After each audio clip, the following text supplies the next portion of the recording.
Olá, já está no ar mais um Campeão de Cidadania, Fala Defensor. E no programa de hoje você vai conhecer melhor o perfil dos moradores de rua que vivem no estado do Rio de Janeiro. O levantamento é do NUDED, o Núcleo de Defesa dos Direitos Humanos da Defensoria Pública do Rio de Janeiro. Para conhecer melhor esse trabalho, estão aqui com a gente as defensoras públicas, a doutora Juliana Moreira, ela que é subcoordenadora do NUDED, e também a defensora pública Isabela Menezes. Lembrando que este é o primeiro de uma série de 2 programas sobre o assunto. Então, gostaria de começar aqui com a doutora Juliana, que é justamente subcoordenadora do Núcleo de Defesa dos Direitos Humanos da Defensoria do Rio de Janeiro, sabendo a partir de que vocês resolveram fazer esse levantamento, né, com os moradores de rua. Algum motivo especial ou um trabalho, digamos, mais de rotina? O que levou vocês a esse propósito, né?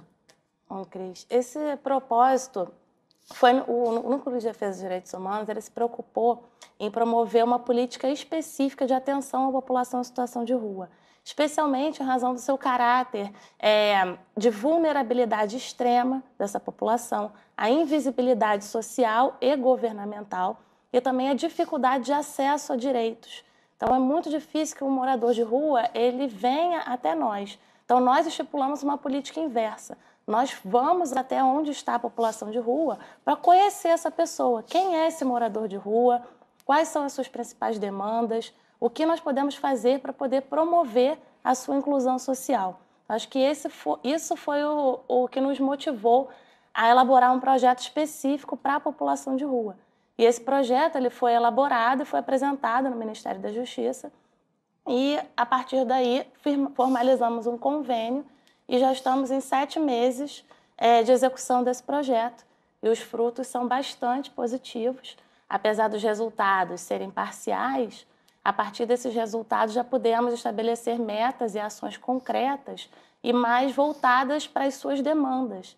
E isso, acreditamos que a longo prazo, isso possa proporcionar uma maior inclusão social, uma efetiva inclusão social, evitando esse processo de acolhimento e retorno para a rua, que é tão comum, né? A população de rua ela é marcada por isso.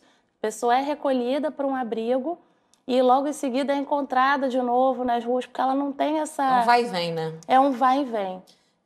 E como se dá essa atuação da Defensoria Pública junto a esses moradores de rua, né? Como é que a Defensoria pode ajudar no trabalho? Bom, nesse primeiro momento, como a doutora Juliana disse, nesse primeiro momento a gente faz o atendimento dessa população, a gente vai em busca dessa população, seja em locais onde elas se encontram, na rua mesmo, através de programas sopão, onde elas recebem alimentação à noite, a gente vai até essa população em abrigos. E é só sopa? Ou café da manhã. Não, a gente não fornece esse tipo de comida. É locais onde elas recebem de colaboradores. A gente vai nesses locais, atende essa população. No primeiro momento é feito um cadastramento dessa população, através de busca dados, nomes, apelidos, documentos. E o primeiro atendimento é feito de que forma? A gente vê qual é a necessidade dessa pessoa, se tem documentação, aí a gente fornece gratuidade para tirar a segunda via de documentação, segunda via de certidão de nascimento. Muitas pessoas não são do estado do Rio de Janeiro e a gente consegue buscar a segunda via de certidão de pessoas que moram no Nordeste do país, Sul e etc. Posteriormente, é feito aí vai ser uma segunda fase do programa. Essas pessoas, muitas delas não têm condições de voltar para os seus estados, a gente faz encaminhamento, pessoas que estão na rua, para abrigos, encaminhamentos para a Secretaria de Assistência Social, para que possa dar um apoio a essa pessoa, para que ela retorne ao seu estado de origem, para erradicar exatamente essa população de rua. E aí, quer dizer, qual é, desse levantamento aí que foi feito, que perfil a gente traçaria dessas pessoas? Quer dizer, existe um perfil ou é um público muito heterogêneo, digamos assim? É exatamente isso. A população em situação de rua ela é marcada pela heterogeneidade e também é um público muito volante, né? Então, por isso que é até difícil que se faça um censo dessa população, O IBGE normalmente não consegue atingir essa população porque a cada momento ela está num local diferente. Então, esse mapeamento é uma iniciativa inédita da Defensoria Pública, não há registros de que exista um cadastramento com essa finalidade. E a partir desse cadastramento, não é nem um simples cadastramento, é um mapeamento mesmo. O programa desenvolvido, ele apresenta, no primeiro momento, os dados civis da pessoa, nós colocamos toda a identificação. No segundo momento, dados de saúde. E no terceiro momento, os dados sociais. E esse levantamento parcial já nos permitiu identificar exatamente essa heterogeneidade e desmistificar algumas ideias que estão enraizadas no senso comum. Porque o senso comum normalmente pensa que quem está na rua é necessariamente usuário de drogas. E a pesquisa ela mostrou que isso é um mito. Não é todo mundo que está na rua que é usuário de drogas. Há várias razões que levam aquela pessoa a estar na rua. E é preciso conhecer essas razões para que nós possamos resolver a causa do problema. Quais as mais frequentes? As mais frequentes são desentendimentos familiares, desemprego, migração de outros estados e desabamento ou enchente. Aqui no Rio, dependendo da região, também é muito comum que a pessoa perca a sua casa e acabe não consegue acesso a políticas públicas. Nós tivemos até na região serrana aí. Exatamente, Xerém também. E muita gente não conseguiu, quer dizer, até agora as casas prometidas ainda não foram... Quer dizer, quem não tiver parente ou uma mínima condição, de repente vai acabar nas ruas mesmo, né? Exatamente. E aí acho que dá para ver um vínculo, mas assim, há mais problemática. Mulheres, homens... A maioria é homem, solteira, heterossexual, não usuário de drogas e também não possuem renda ou benefício assistencial. Isso, nas nossas visitas, nós podemos perceber que muitos não possuem, não recebem benefícios, mas muitos preenchem os requisitos para tanto. É isso que eu ia perguntar, quer dizer, essas pessoas teriam como receber algum tipo de auxílio, qual seria esse auxílio? Uma das causas, um dos auxílios possíveis, que a gente às vezes chega até uma das formas de encaminhamento, benefício previdenciário, o LOAS, que tem muitas pessoas que têm problemas, ou têm a idade necessária para a obtenção desse benefício, ou têm problemas... LOAS? É um benefício da Previdência Social, que é para pessoas que têm acima de 65 ou têm algum problema, alguma incapacidade que não pode prover o seu sustento. E a gente faz o encaminhamento, só que isso não é atribuição, na capital do Estado não é atribuição da Defensoria Pública do Estado, porque é um benefício federal, a gente encaminha para a Defensoria Pública da União. É um dos encaminhamentos que é feito. E acredito, assim, que um fator que dificulte até isso seja a falta de documentação, né? Com certeza, com certeza. E o mais engraçado, assim, eu até estava conversando no início, eu estou no NUDED há 3 meses. Então, eu não participei da idealização desse projeto, eu participei mais da parte de execução do projeto. Visitei inúmeros abrigos, cafés da manhã, que são fornecidos para a população que mora efetivamente na rua, não está em abrigo.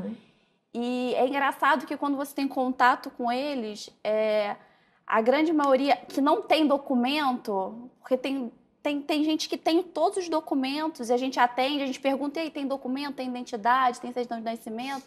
Eles falam tem. E quem não tem, geralmente é a pessoa que tem envolvimento com droga. Você está na rua por quê? Problema de desentendimento familiar. Mas e por que você... Qual foi o problema com a tua família? Aí eles chegam até que se chega a questão da droga. E geralmente essa pessoa que está na rua por causa de droga, ela não tem documento.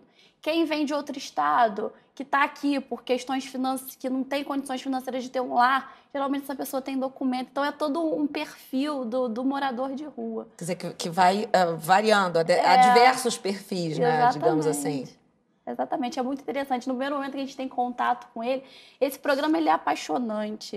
Quando eu entrei no NUDED, me passaram para ajudar na execução, que esse programa fica a cargo da doutora Juliana.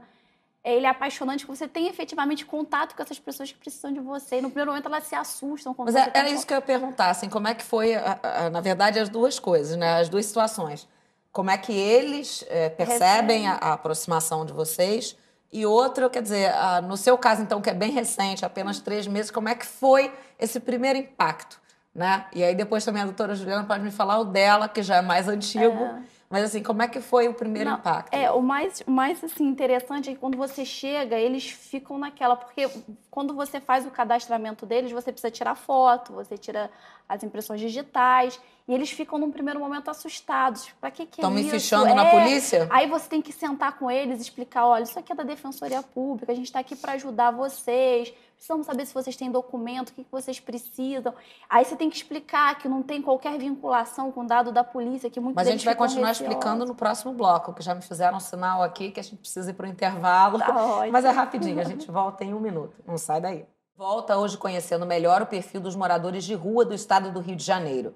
Os dados fazem parte de um levantamento do Núcleo de Defesa dos Direitos Humanos da Defensoria Pública do Rio de Janeiro. E no final do bloco anterior, eu aqui, meio que eu falei rindo no intervalo, que eu entrei de carrinho aqui, entrei atropelando aqui a doutora Isabela, que ela estava começando a explicar. Eu havia perguntado como é que foi, ela está há apenas 3 meses trabalhando justamente com essa população de rua no Núcleo de Defesa dos Direitos Humanos, da Defensoria daqui do Rio. E aí eu queria que ela falasse como é exatamente como é que eles recebem os defensores quando chegam e a percepção dela também ao ter esse primeiro contato com eles. Então, por favor, doutora Isabela, agora com todo o tempo do mundo. Não. Foi o que eu já tinha adiantado. No primeiro momento, eles recebem a gente um pouco assustados, exatamente porque a gente exige deles determinados dados que eles ficam um pouco receosos, documentos, nós tiramos fotos dele, de impressões digitais. Mas quando a gente vai explicando os benefícios do programa, por que a gente está ali, os objetivos da Defensoria, eles vão já relaxando e vão conversando. A gente tem um papo realmente com a população de rua, conversando das necessidades. É uma conversa... Eu creio que quando foi idealizado esse programa lá pelos coordenadores e subcoordenadores, foi exatamente isso, é um bate-papo com a população de rua. E quando eu fui designada para atuar lá no núcleo, eu fui exatamente designada para dar apoio a esse projeto, que é um projeto que o NUDED tem um carinho muito especial por ser esse projeto lindo e único.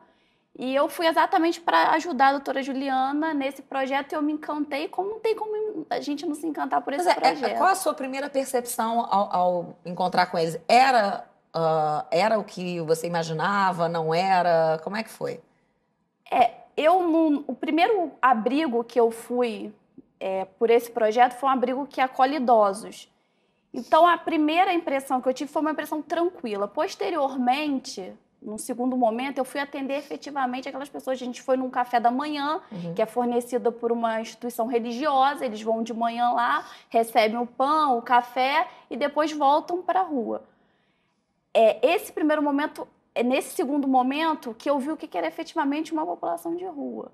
Eles chegam lá, muitos deles sujos, sem comida, às vezes sob efeito da droga, e você conversa, mas é muito encantador, porque você vê a realidade dessa população. Eles desabafam com você, expõem os problemas, e é esse o objetivo do projeto, que é tentar identificar o porquê dessas pessoas e aplicar, tentar ajudar na efetivação de políticas públicas para tirar essa população desse estado e dessa situação. Uhum. E aí, doutora Juliana, que já trabalha há um bocado mais tempo, né? Bem mais tempo, quanto tempo já? Vai fazer 1 ano. Então, já há mais tempo. Quer dizer, como é que foi essa sua primeira abordagem?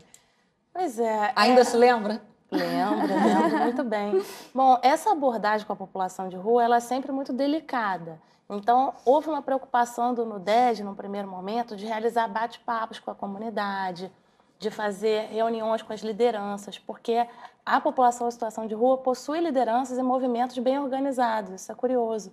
Eles são bastante articulados politicamente, então e eles têm uma representatividade muito grande. Então, nós buscamos nos reunir com essas pessoas, expor o projeto, explicar o que é a Defensoria Pública, porque eles confundem as instituições. É engraçado falar isso, que eles têm representatividade, porque na medida em que eles são nômades, entre aspas, né, que ficam circulando e que mudam, é difícil pensar numa representatividade. É difícil, mas eles possuem, sim, movimento nacional da população em situação de rua, tem pessoas e eles confiam muito, porque essa relação é muito delicada, né? Porque eles confundem um pouco a defensoria com polícia, com essa questão dos acolhimentos, né? Nós recebemos diversos relatos de violações de direitos humanos durante esses acolhimentos. Então, é uma população que tem muito receio de se expor, de se abrir, porque fica com medo de repente, ser sarqueado, né, que é a verificação de um mandado de prisão, ou de ser recolhido para alguma instituição, ou de que sejam cruzados esses dados. Então, a preocupação da Defensoria foi se aproximar. A gente precisava se aproximar, ganhar a confiança deles para que eles possam realmente expor a situação deles, né, confiar para poder que a gente colha as informações com a maior seriedade possível. Porque a população de rua ela também tem essa característica que ela muda um pouco a subjetividade dela quando ela está na rua. Isso, a assistência social, ela fala, o pessoal que já está ligado, tem um vínculo já de bastante tempo com eles falam que eles têm essa mudança de subjetividade, eles vão para a rua, eles criam uma outra identidade. Então, para a gente poder colher os dados precisos, muitas vezes nós temos que nos valer de prontuários médicos ou dessa relação de confiança. Como assim eles mudam? Eles falam outro nome, às vezes inventam histórias que não... E contam histórias que às vezes não correspondem à realidade. Então, isso tem que ser filtrado também, né? Isso corresponderia também porque muita gente associa a pessoas com problemas mentais. Isso também acontece muito? Tem muita gente nessa situação? Tem bastante gente com problemas mentais. Isso também é um problema que lá no NUDED a gente tem debatido muito, porque essas pessoas acabam ficando em abrigos num período praticamente a vida toda. E o caráter do abrigo, ele é para ser um local transitório, onde a pessoa vá para lá para poder receber um apoio para ser reinserido na sociedade. Então, o papel do abrigo é esse, é promover um retorno ou tentar ajudar na recuperação de vínculos familiares, porque a população de rua ela é marcada por essa perda de vínculos. E aí a assistência social e a psicologia têm um papel importante, porque eles buscam a família, recuperando laços, eles conseguem voltar para o estado deles ou para a família deles. E aí o abrigo ele tem esse papel de tentar ajudar na documentação, no acesso à justiça, na reinserção no mercado de trabalho. E a pessoa que tem doença mental, ela acaba ficando ali ad eternum e sem receber o tratamento adequado. Porque Isso lá... que eu ia perguntar, o abrigo tem, Não tem estrutura. Alguma estrutura, né? Uma pessoa com problema mental? Exatamente o que a doutora Juliana disse. É para ser um local transitório. Então, ele não está estruturado para ter médicos, psiquiatras, não tem essa estrutura. E essas pessoas acabam ficando lá porque também não tem outra alternativa. Na rua, geralmente, são agredidas por terem essa perturbação mental e o abrigo acaba acolhendo essas pessoas e deixando lá de forma permanente exatamente como uma forma de protegê-las. Mas acaba virando um manicômio e num local que não tem uma estrutura adequada para isso. Isso precisa ser revisto. Acho que a política pública, a rede de saúde tem que ser ampliada, porque há outros locais próprios para que essa pessoa possa receber o tratamento adequado. Não apenas a internação, mas residências terapêuticas. A Lei 10.216 ela é totalmente contrária à internação, né? Não contrária, mas ela é o último meio, esgotados os demais recursos extra-hospitalares. E muitas vezes não há vaga para que essa pessoa seja inserida num serviço de saúde pública extra-hospitalar. Acaba ficando nos abrigos, ocupando a vaga de quem poderia estar lá para ser promovido a sua reinserção. E a reinserção específica para essas pessoas acaba também não sendo realizada, porque não há um tratamento ali no abrigo para esse tipo de transtorno, né? Então, isso precisa ser debatido, a rede de saúde pública precisa ser integrada e as vagas ampliadas. Né? E a Defensoria, ela atua, quer dizer, de que forma em termos práticos nesses casos? Quer exatamente. Dizer... E aí entra novamente o NUDED na história. A gente obtém essas informações, repassa essas informações através de ofícios e um contato, uma conversa com o poder público. Num primeiro momento, tentando explicar qual é o foco do problema, qual seria uma sugestão de resolução desse problema. Esse papo é feito, é comunicado, e uma vez não obtendo resultado, essa questão é discutida judicialmente, através de ação civil pública, objetivando compelir o Estado à criação de vagas em unidades terapêuticas e etc. Essa é uma segunda forma de atuação do núcleo nesse momento. Uhum. E vocês têm resultados exitosos nesse sentido, ou ainda é uma coisa que está, digamos, ainda está uma coisa em fase inicial? A partir desses dados, os relatórios parciais já nos permitiram criar ações concretas em prol dessa população. Então, considerando essa questão da ausência de documentação, que ela é gritante, e a falta de documento acaba levando a outras mazelas. Porque quem não tem documento não consegue ser atendido num hospital, não consegue matrícula para a escola do filho, tem uma série, não consegue um emprego formal, social, emprego, benefício, tudo. Nada. Então, as pessoas que estão nos abrigos, a maioria não tem documento, e nas ruas nem se fala. Seja porque nunca foi registrado, então nem existe juridicamente, seja porque perdeu a documentação. É muito frequente a perda da documentação por essa parcela da população. Então, nós criamos uma frente de trabalho exatamente para isso, para tornar mais célere o acesso, menos burocrático. Criamos uma parceria com o Tribunal de Justiça, que está sendo bastante exitosa, a partir daí para evitar buscas cartorárias, porque essas buscas demoram indefinidamente, e isso acaba prejudicando o acesso, ele desiste, ou ele mudou de lugar. Quando chegou a certidão, a gente não sabe mais nem onde ele está. Então, é preciso que seja modificado isso e o acesso seja desburocratizado. Bem, mas a gente vai continuar falando sobre população de rua, mas no próximo Fala Defensor, porque o de hoje vai ficando por aqui. Eu agradeço muito a participação das nossas convidadas, a defensora pública Juliana Moreira, ela que é subcoordenadora do NUDED, o Núcleo de Defesa dos Direitos Humanos da Defensoria Pública do Estado do Rio de Janeiro, e a também defensora pública Isabela Menezes. E você, querendo entrar em contato com a gente, o nosso e-mail é faladefensor@dpge.rj.gov.br. Já o site da Defensoria Pública do Estado do Rio de Janeiro é o www.portaldpge.rj.gov.br. E na semana que vem você assiste a segunda e última parte desta série sobre o perfil dos moradores de rua do Estado do Rio de Janeiro. Tchau, tchau. Já está no ar mais um Campeão de Cidadania, Fala Defensor. No programa de hoje você assiste a segunda e última parte da série sobre o perfil dos moradores de rua que vivem no Estado do Rio de Janeiro. O levantamento é do NUDED, o Núcleo de Defesa dos Direitos Humanos da Defensoria Pública do Rio de Janeiro. E para falar sobre o assunto, quem está aqui com a gente, nós temos aqui a subcoordenadora do NUDED, que é esse Núcleo de Defesa dos Direitos Humanos, que é a defensora pública Juliana Moreira. E também a nossa convidada, a defensora pública Isabela Menezes.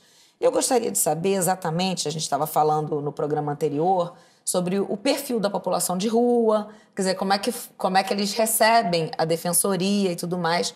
Aí eu queria saber, na verdade, esse trabalho da defensoria com a população de rua, na rua propriamente dita e também nos abrigos. Não é isso? Esse levantamento foi feito tanto na rua quanto em abrigos. Isso. E o que vocês acharam? Quer dizer, como é que foram as condições encontradas nesses abrigos? Eram a contento? Ficavam muito a dever? O que vocês diriam pra gente? Eu nunca visitei um abrigo, quer dizer, imagino que a maior parte das pessoas em casa também não. Quando você chega lá, o que a gente encontra lá? Bom, no NUDED, durante esses 7 meses de execução do projeto, nós já visitamos mais de 35 unidades de acolhimento, tanto municipais, estaduais, quanto privadas. Que municípios, mais ou menos? Rio de Janeiro, Niterói e São Gonçalo. A intenção é expandir, mas a princípio estamos Rio de Janeiro, Niterói e São Gonçalo. E nessas unidades, a maioria, todas as unidades que nós visitamos, nós expedimos relatórios circunstanciados e fazemos, além do cadastramento, também um monitoramento, para verificar se aquela unidade se adequa aos parâmetros legais. A maioria delas não está adequada aos parâmetros legais. Nós expedimos recomendações e enviamos para diversos órgãos públicos e também instituições ligadas aos direitos humanos e ficamos monitorando para ver se essas sugestões foram aceitas pela instituição, se já foi feita alguma coisa para modificar. E um dado curioso da nossa pesquisa é que grande parte dos motivos de saída do abrigo se deve às más condições. Então, muitas pessoas que estão no abrigo e que nós cadastramos ou que estavam nas ruas, por que você saiu do abrigo? Saí porque estava em péssimas condições. Há muitos relatos do abrigo, que chamam de abrigão, de paciência, que lá há o uso de drogas dentro do abrigo, a instituição, as pessoas que ficam lá às vezes falam, prefiro ficar na rua, porque lá dentro a situação está pior. Então, é uma questão... falta de condições de higiene, falta esse tipo de coisa? Exatamente. Estrutura, insalubridade, você chega à parede mofada, não tem cama direito para a população. E também a questão, às vezes, das pessoas nos públicos, nos abrigos públicos.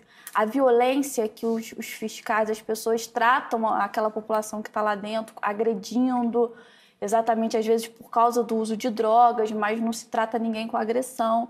Eles agridem as pessoas. E também a questão do regramento desses abrigos, porque muitos deles, às vezes, trabalham além do horário, trabalham no período noturno, e esses abrigos têm horários, regramentos e horários para entrada e saída nesses abrigos. Então, se você trabalha em determinado horário e esse abrigo só te recebe até as 5 horas, se você chegar às 6, ele não permite a entrada. Então, esses são alguns dos motivos que fazem essa população retornar para a rua e sair desse abrigo. Tem muita gente, muita das pessoas que vivem nas ruas que trabalham? Trabalham. A grande maioria informalmente. Biscate, camelô. Às vezes aquele valor que ela recebe não é suficiente para que alugue um imóvel ou que mantenha a sua subsistência. Então, eles ficam nas ruas para que aquele salário ele possa prover o seu sustento ou da sua família. Então, não é a maior parte, né, dos entrevistados, a maior parte alegou não possuir renda. Mas como esse público é muito heterogêneo... Mas muita gente trabalha e não quer gastar com passagem, Exatamente. Por exemplo, para voltar... Ou o local que ele tem condição de comprar ou de alugar é muito longe do trabalho. Pois e aí o que ele gastaria de transporte e tudo mais... Mas a grande maioria é trabalho informal. Uhum. Tem alguns abrigos até que incentivam essas pessoas, tenta reinserir essas pessoas no mercado de trabalho. Aí, dando apoio, é até aquele abrigo que eu não me recordo o nome, que fica ali em São Cristóvão. Eles incentivam eu achei muito interessante esse programa desse abrigo. Eu estava conversando lá, quando eu fui fazer a inspeção, conversando com a diretora. Fundação 13, eu acho. Eles dão um apoio para essas pessoas, tentando inseri-la no mercado de trabalho, para essas pessoas obterem renda e, dessa forma, auxiliam também essas pessoas a conseguirem uma casa. Porque é fato notório que as pessoas... É uma grande burocracia para uma pessoa conseguir alugar um determinado imóvel.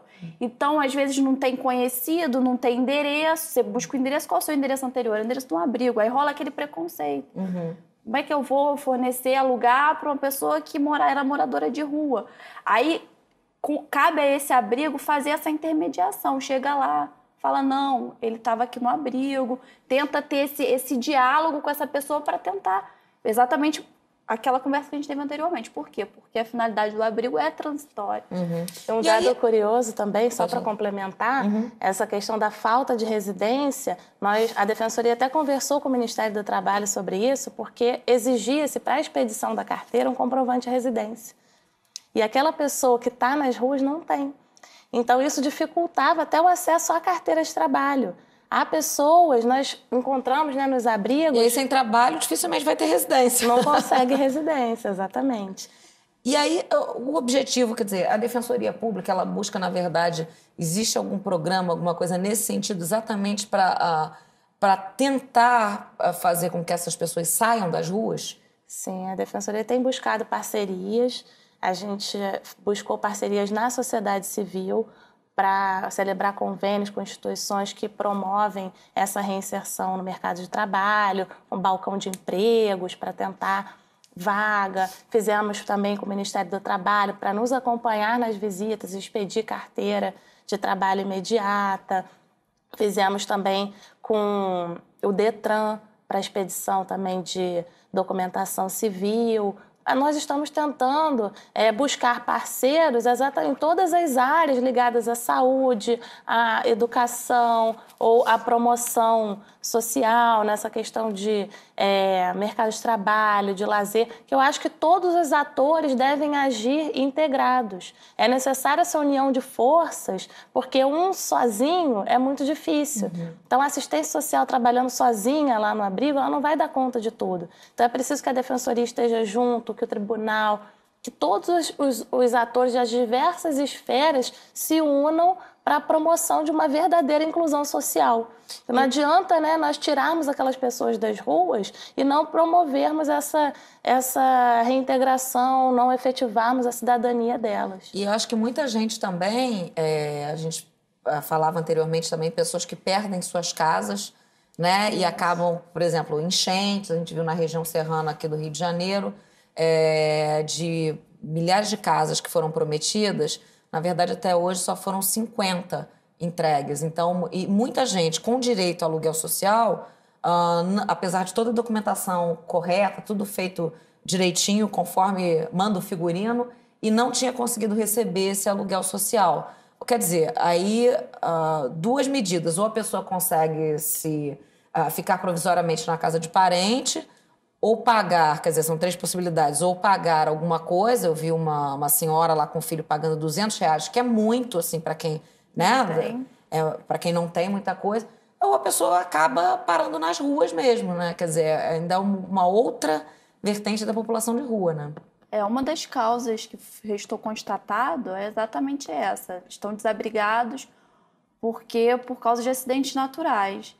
E qual é o papel do NUDED nisso? A gente passa essa orientação para eles e geralmente encaminhamos eles para os núcleos da Defensoria Pública, o quê? Para ajuizar ações judiciais contra o Estado, contra o município, para concessão desse benefício.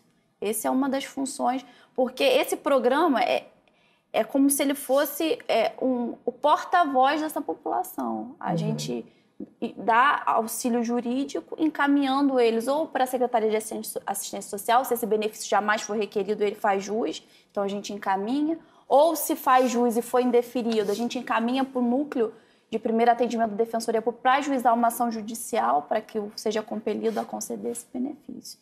E esse conceito de moradia adequada, moradia digna, na verdade, já consta, né, já faz parte da nossa Constituição. E é mais um direito, digamos, desrespeitado, né, de quem mora na rua, que já não tem acesso à saúde, à educação, a tantas outras coisas. Mas eu gostaria de falar isso no próximo bloco, porque a gente vai agora para um breve intervalo e Fala Defensor volta já já. Estamos de volta hoje conhecendo melhor o perfil dos moradores de rua do estado do Rio de Janeiro. Os dados fazem parte de um levantamento do Núcleo de Defesa dos Direitos Humanos da Defensoria Pública do Rio de Janeiro.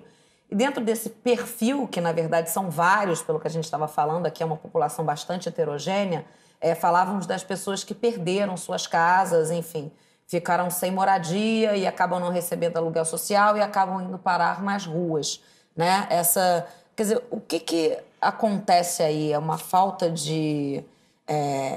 má gestão do poder público, quer dizer, que não consegue dar conta dessa... Quer dizer, pessoas com direito, com a papelada todo em dia, não conseguem e engrossam ainda mais essa população de rua?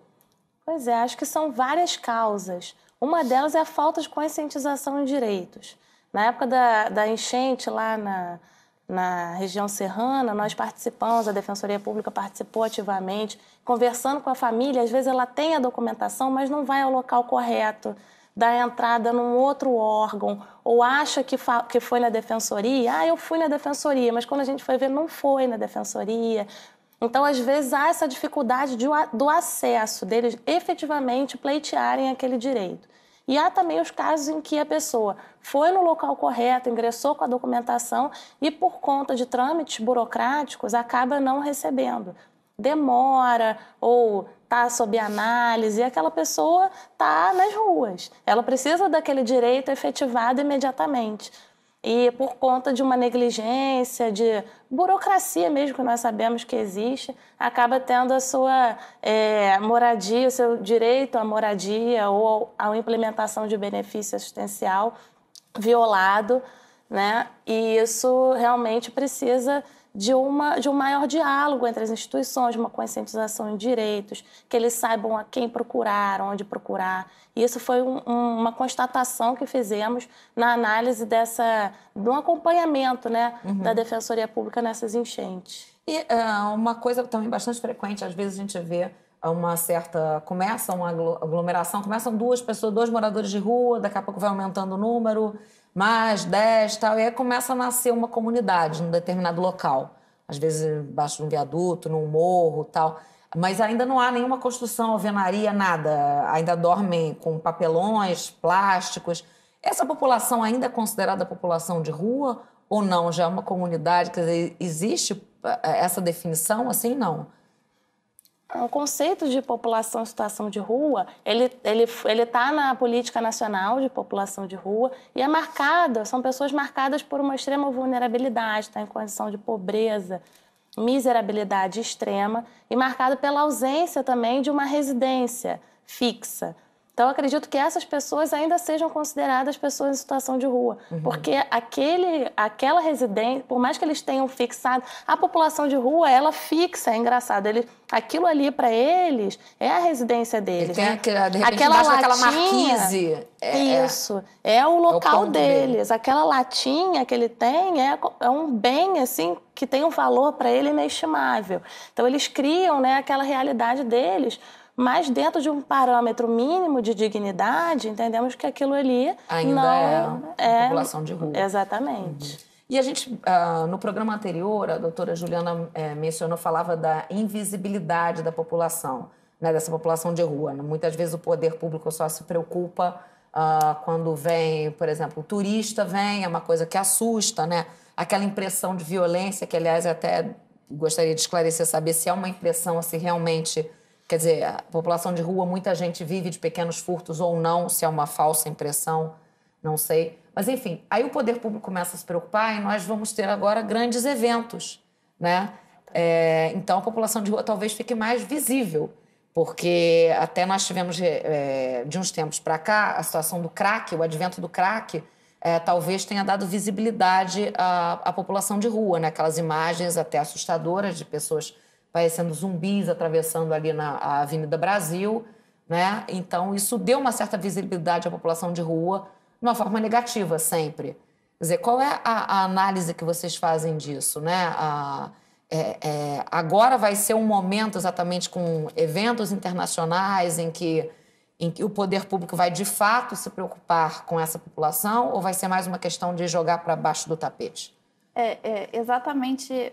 O Núcleo de Direitos Humanos ele já está dentro dessa situação, em especial dos usuários de crack. Às vezes existe uma grande crítica que a gente já ajuizou uma ação a respeito dessa questão do recolhimento dos usuários de crack. Existe um certo preconceito dizendo que a Defensoria ela é contra a internação dos usuários de crack. A questão é exatamente essa. Qual é a finalidade dessa internação quando essas pessoas se tornaram visíveis? A Defensoria não é contra, o Núcleo de Direitos Humanos não é contra a internação, só que essa internação ela tem que ter um objetivo, ela tem que cumprir esse objetivo. O que o poder público faz com essa população? A partir do momento que ela se tornou visível, recolhe essas pessoas, interna essas pessoas, retiram, faz uma limpeza social. Exatamente por quê? Porque hoje o Rio de Janeiro ela está no foco da mídia por ser uma cidade que vai sediar grandes eventos aí que o mundo todo tá de olho. Então, eles recolhem... Na verdade, nem tem aonde internar, né? Nem tem aonde internar. Então, eles retiram essas pessoas sem qualquer critério, sem qualquer análise médica da necessidade de internação dessas pessoas e faz uma limpeza social. Retira essas pessoas da rua e jogam em hospitais, jogam em abrigos, sem qualquer tipo de tratamento necessário para essas pessoas, que essas pessoas elas necessitam serem tratadas, mas tratadas de forma adequada a extirpar dela esse vício que é o crack. Uhum. E realmente, a gente vê, muita gente associa a população de rua essa questão de pequenos furtos, violência. Isso corresponde à realidade? Muita gente nessa população de rua realmente pratica violência assim ou é uma minoria? Quer dizer, como é que é isso dentro da análise que vocês fazem Bom, de dessa acordo situação? com o nosso relatório, há várias pessoas que estão nas ruas com processos pendentes, em todas as áreas, não apenas na área civil, como também na criminal. Isso também é um dos motivos, às vezes, que a pessoa, por medo, acaba não procurando nenhum órgão público para auxiliar na implementação de seus direitos. Às vezes já está com mandado prescrito ou nem é causa para prisão, mas eles têm medo e não nos procuram, não procuram ajuda com medo exatamente de alguma represália. Esse é um dado assim, que nós achamos bastante relevante e nós lá no atendimento nós buscamos saber, informar, olha, tem, não tem. Há casos de... As pessoas que estão lá estão numa marginalidade, uma situação de exclusão social muito grande. E isso é uma vinculação... a partir dos dados que encontramos, dá para ver uma nítida vinculação dessa problemática social com a ausência de políticas públicas efetivas, tanto educacionais quanto de saúde. Então, muitas vezes, essa falta de amparo estatal acaba levando essas pessoas a praticarem pequenos delitos nas ruas. Eu acho que isso acontece, sim, e o que devemos fazer até buscar essas causas, porque, de repente, se ele não estivesse ali naquela situação, ele não estaria praticando pequenos furtos ou pequenos delitos para poder sobreviver ou porque também não tem nenhuma outra referência, né? Então, isso é importante. E tanto essa violência praticada por eles, quanto a violência praticada contra eles, né?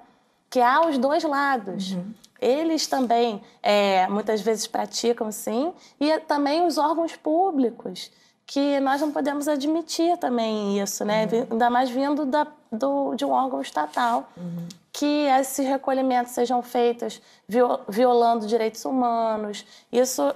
Durante as entrevistas, nós percebemos muitos relatos nesse sentido, né? Que elas são recolhidas mediante violência, rasgando o documento. Então, isso é uma prática recorrente, segundo os relatos dessa população. Não existe, desculpa te interromper, não existe um diálogo desses entes públicos com o morador de rua. Simplesmente recolhe contra a vontade. Não como se fosse a carrocinha recolhendo cachorro. Animais. Não se procura conversar o porquê, exatamente o que deveria estar sendo feito por essa entidade pública, com o diálogo que a gente está tentando fazer agora para tentar solucionar esses problemas. Não existe isso. Simplesmente recolhem contra a vontade, jogam, aí vai. Aí é um efeito cascata. Joga num abrigo que não tem a mínima estrutura, essa pessoa acaba retornando para a rua, é recolhido novamente, submetido a violências. Dentro do abrigo, eles são também submetidos a violência, a agressões. Uhum. E há também uma falta de transparência administrativa nessas ações de recolhimento. Isso precisa ser feito de uma forma mais transparente, como que está sendo feito, se está cumprindo os requisitos legais. Até porque, como essas pessoas perderam muito dos seus vínculos, assim, familiares, enfim, amigos e tudo mais, quem vai reclamar por elas? Exatamente. Né? As pessoas acabam abandonadas mesmo. Esquecidas. E ficam sem tratamento, né? Então, acho que é necessário, se a política é nesse sentido de tratamento, então que seja feito efetivamente um tratamento, que tenha um laudo médico constatando que ele precisa de um tratamento, que seja tratado num local adequado, porque a política atual está sendo ineficiente nesse sentido. Então, não há relatos de pessoas que foram tratadas efetivamente nessas ações, que hoje em dia estão recuperadas.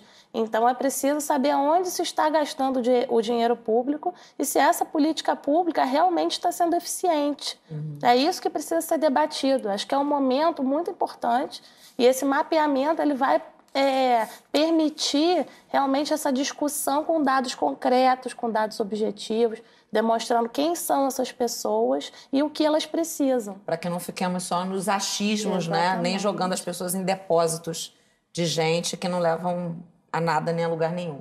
Bom, o Fala Defensor de hoje vai ficando por aqui. Eu agradeço a participação das nossas convidadas, a subcoordenadora do NUDED, defensora pública Juliana Moreira, e também, claro, agradecer a participação aqui da defensora pública Isabela Menezes. E você, se quiser entrar em contato com a gente, o nosso e-mail é faladefensor@dpge.rj.gov.br. E o site da Defensoria Pública do Estado do Rio de Janeiro, você sabe, é o www.portaldpge.rj.gov.br. E na semana que vem, a gente se encontra em mais um Fala Defensor. Até lá!